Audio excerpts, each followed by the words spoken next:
आप as a doctor अभी तक हैं, लेकिन पॉलिटिकल कैरियर अब आप शुरू कर रहे हैं। क्या लगता है, किस तरह से आप देखते हैं पॉलिटिक्स कितना ज़रूरी है सुधार लाने के लिए समाज? आप इस बात को ऐसे समझिए, आप इसकी राजनीति में डॉक्टर का आना क्यों ज़रूरी है, राजनीति में डॉक्टर से परहेज क्यों होना चाहिए? कई लोग सवाल कर रहे हैं शहर में कि डॉक्टर्स लोग जो पढ़े लिखे हैं अब वो राजनीति का सफ़र कर रहे हैं। हाँ, ज़रूरी है। और मैं ये कहता हूँ कि डॉक्टर ही क्यों, प्रोफेसर को भी आना चाहिए, लॉयर को भी आना चाहिए, टीचर को भी आना चाहिए। जो भी पढ़ा लिखा समझदार व्यक्ति है समाज के भीतर, उस सबको राजनीति का हिस्सा होना चाहिए।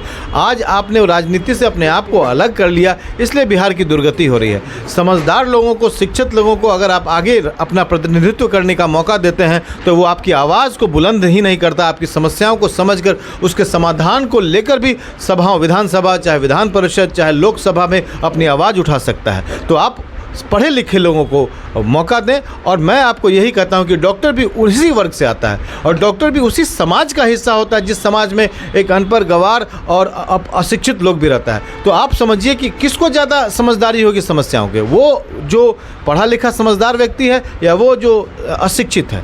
इसलिए मौका सबको मिलना चाहिए, डॉक्टर से परहेज क्यों राजनीति में।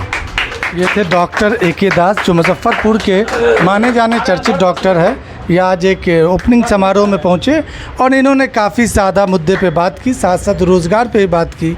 जहाँ कुछ कहा है, इनकी बातों से आप लोग कितने सहमत हैं, आप अपने कमेंट में ज़रूर बताइएगा। ये जीएसटी का जो इतना बढ़ा हुआ दर था पहले, वो कितना ज़्यादा लोगों के लिए नुकसानदायक था? जीएसटी एक तरह से गुड्स एंड सेल्स टैक्स जो है वो सरकार की आमदनी का एक मुख्य स्रोत होता है जो बाज़ार से निकल कर आता है। सरकार तो चाहती है कि उनको ज़्यादा से ज़्यादा पैसा जो है वो किसी भी माध्यम से, चाहे वो हमारे व्यापारियों का कमर तोड़कर ही क्यों ना निकल जाए, वो किसी न किसी माध्यम से उन तक पहुँचे। और उसके ऊपर जीएसटी के कई सारे कड़े कानून हैं। अगर आप जीएसटी का दर में अगर कहीं से चूक होती है तो आपको कई सारे दंड का भागी होना पड़ता है। आप जैसे ही ये जीएसटी रेट घट रहा है, वो यही इंडिकेट कर रहा है कि सरकार जो है वो गरीब जनता के कारण नतमस्तक हुई है और उन्होंने अपना टैक्स घटाया है। हमारा ये कहना है कि जो टैक्स है वो ज़रूरी सामानों से हटा कर देना चाहिए, जैसे कि हमारे स्कूल के बैग्स, हमारे कॉपी किताब, पेंसिल, जैसे बच्चों जिससे बच्चों का भविष्य बनता है। हमारे भोजन में कम से कम या बिल्कुल नगण्य टैक्स होना चाहिए।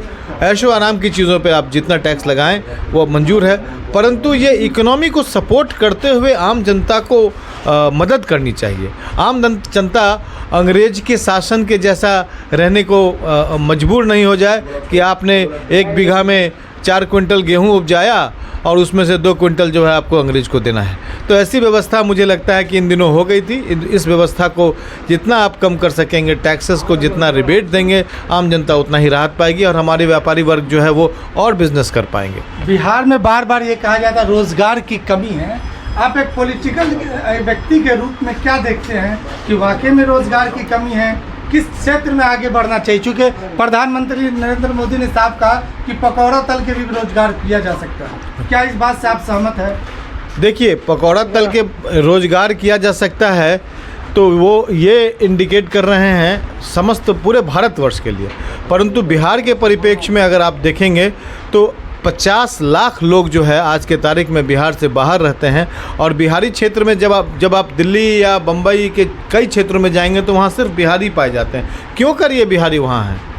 मजबूरी में है, वहाँ फैक्ट्रियों में काम करते हैं, वहाँ छोटे ठेले और गुमटी लगाते हैं। भाई आप अपने यहाँ लगाइए, आप अपने लोगों के बीच में रखिए।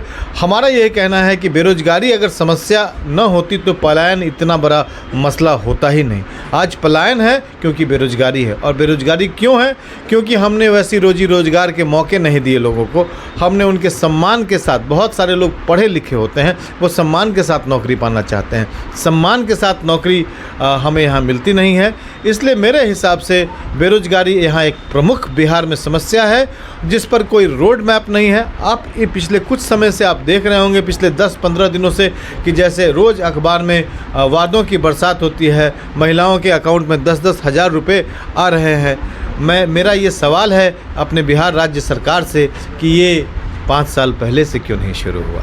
सर, प्रशांत किशोर जी ने साफ तौर पे अपने एक इंटरव्यू में कहा कि अगर उनकी सरकार बनती है तो बिहार में एक बार फिर से शराब को चालू कर देंगे, लेकिन रोज़गार के ऊपर उन्होंने भी कोई ख़ास मैप नहीं बताया कि किस प्रकार से वो रोज़गार देंगे लोगों को। रोज़गार पर उन्होंने एक बहुत बढ़िया वक्तव्य दिया आप ही के शहर पीएनटी चौक पर रॉयल मैंशन में, जब उनका एक बुद्धिजीवी लोगों के साथ बैठक हुई थी, शायद आप उसमें नहीं रहे होंगे। उन्होंने बताया कि कैसे रोजी रोज़गार का रोड मैप उन्होंने तैयार किया हुआ है। रोज़ी रोज़गार की गारंटी वो परिवार लाभ कार्ड के द्वारा माध्यम से अभी लोगों के बीच में बंटवा रहे हैं। मुजफ्फरपुर में मुझे लगता है कि 10 से 15 हज़ार कार्ड अब तक बंट चुके हैं पिछले 7-8 दिनों के अंदर। तो परिवार लाभ कार्ड आपके उन बेरोजगार लोगों के लिए जो बाहर जाकर नौकरी कमा रहे हैं, उनको 12,000 की गारंटी अभी से देना शुरू कर रही है, अगर जनसुराज पार्टी की सरकार बनती है तो। रोड मैप जो है, उन्होंने कहा कि बिहार का जो पैसा है वो बिहार के अंदर ही इन्वेस्ट होना चाहिए, जिसको सीडी रेशियो बोलते हैं। आज हमारा सीडी रेशियो 40 से 45% है, यानी कि आप जितना पैसा बैंक में जमा करते हैं वो पैसा आपको वापस आपके बिहार राज्य के मार्केट में कितना इन्वेस्ट होता है। अब अन्य राज्यों में वो 100% और कई जगह पे 100-105% भी है। तो आप समझिए कि 100 रुपये आपने बैंक में जमा किए और बैंक ने बिहार के लोगों के लिए 105 रुपये लोन के रूप में दिया।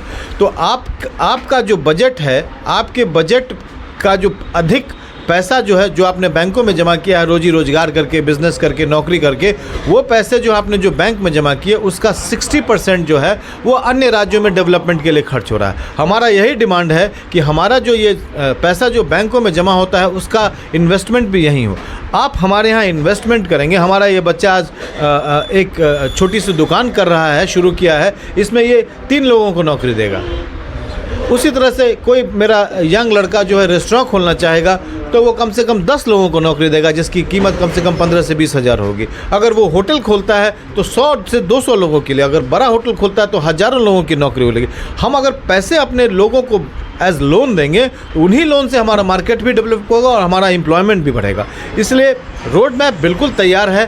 प्रशांत किशोर जी का कोई भी वादा जो है वो हवाई वादा नहीं है, वो धरती पर सोचा समझा और प्लान किया हुआ वादा है।